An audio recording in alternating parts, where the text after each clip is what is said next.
पर लिखा है पेपर लीक सबसे बड़ा देशद्रोह, गद्दारों को उम्र कैद दो। तो चंद्रशेखर अब जहां एक तरफ जंतर मंतर पर धरना प्रदर्शन चल रहा है, वहीं वो अपना धरना दे रहे हैं संसद परिसर के अंदर भीमराव अंबेडकर की मूर्ति के ठीक नीचे। चंद्रशेखर जी, आप जंतर मंतर पर भी धरना प्रदर्शन हो रहा है, आप यहाँ पर आके बैठे, क्या कारण?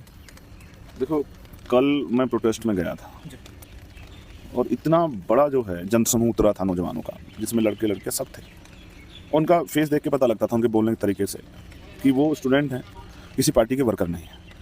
और वो इस उम्मीद से आए, क्योंकि देश के प्रधानमंत्री जब मन की बात करते हैं या लाल किले से बात होती है तो वो कहा जाता है कि मदर ऑफ डेमोक्रेसी हैं, हमारे यहाँ सुना जाता है अंतिम व्यक्ति को। लेकिन 30 दिन से प्रोटेस्ट चल रहा है, सोनम भाई से लेकर कितनी बच्चियाँ जो हैं नेहा, सब लोग भूख हड़ताल बैठे जान की बाजी लगा रहे हैं। आप संवाद नहीं कर रहे हो, आप बात नहीं कर रहे हो। जहाँ आप ये कहते हो हमसे कि संवाद से रास्ते निकलेंगे, नारेबाजी हंगामे से निकलेंगे, वो शांतिपूर्वक तरह से प्रोटेस्ट कर रहे हैं। आप उनसे बात क्यों नहीं कर रहे हो? कल आपने बात की, अगर यही बात 4 दिन पहले हो जाती तो शायद जो दाग कल दिल्ली को लगा वो नहीं लगता। इतने लोग नहीं आते घर से बाहर निकल के, अभी लोग घर नहीं पहुंचे।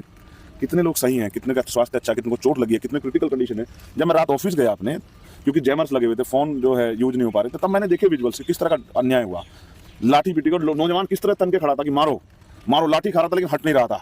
तो उससे पता लगा था पुलिस के लोग इस तरह से लाठी मार रहे थे। पुलिस के साथ साथ कई तो बिना वर्दी के ऐसे लोग थे जिन्होंने लड़कियों को लाठियां मारी, पैरों में नहीं मारी, सर में मारी, उनके कपड़े फट गए। तो मेरे जैसा आदमी जो अन्याय खिलाफ लड़के यहाँ तक आया हो, वो कैसे चैन से बैठ सकता है? कब से आप यहाँ बैठे? मैं कल रात 11 बजे से यहाँ बैठा हूँ। कुदरत मेरा इम्तिहान ले रही है। इतनी जोरदार पूरी रात बारिश रही, लेकिन ये बारिश मेरा हौसला नहीं गिरा सकती है।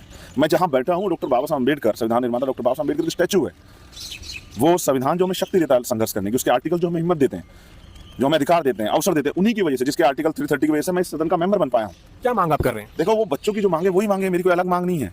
मैं शिक्षा व्यवस्था में सुधार चाहता हूँ। पहली बार शिक्षा व्यवस्था में उनके समर्थन में यहाँ बैठा हूँ, उनका प्रतिनिधि होने के नाते पहली बार शिक्षा को लेकर आंदोलन हो रहा है। कब तक आप बैठेंगे?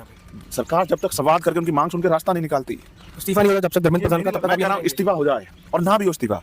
लेकिन सवाल ये कि व्यक्ति बदलने से क्या पॉलिसी बदल जाएगी? शिक्षा में सुधार होना ही चाहिए, देश की डिमांड है। मुख्य मांग आपको लग रहा है कि इस्तीफे से ज्यादा उनकी है, मैं उनके समर्थन में हूँ। मेरी मांग ये है कि इस देश की शिक्षा में सुधार होना। 94,000 स्कूल बंद हुए हैं, कहाँ जाएंगे गरीब बच्चों का भविष्य क्या है? तो रात को 11 बजे से आपने कुछ खाया यहाँ पे? आप कुछ भोजन? मैं खा के आया था खाना, लेकिन जब मैंने वो वीडियो देखी तो वो खाना भी मुझे नहीं पचा। मैं एक युवा हूँ, जागरूक युवा हूँ, वकील हूँ, संसद का प्रतिनिधि हूँ। मुझे मेरे लोगों ने चुन के भेजा। कल मैंने उनके साथ अन्याय देखा, मैं चुप नहीं रह सकता, इसलिए मैं यहाँ बैठा बताने के लिए कि मैं आपके साथ खड़ा हूँ। तो आप देख सकते हैं चंद्रशेखर जो सांसद नगीना से और संसद परिसर के अंदर एक बड़ी सी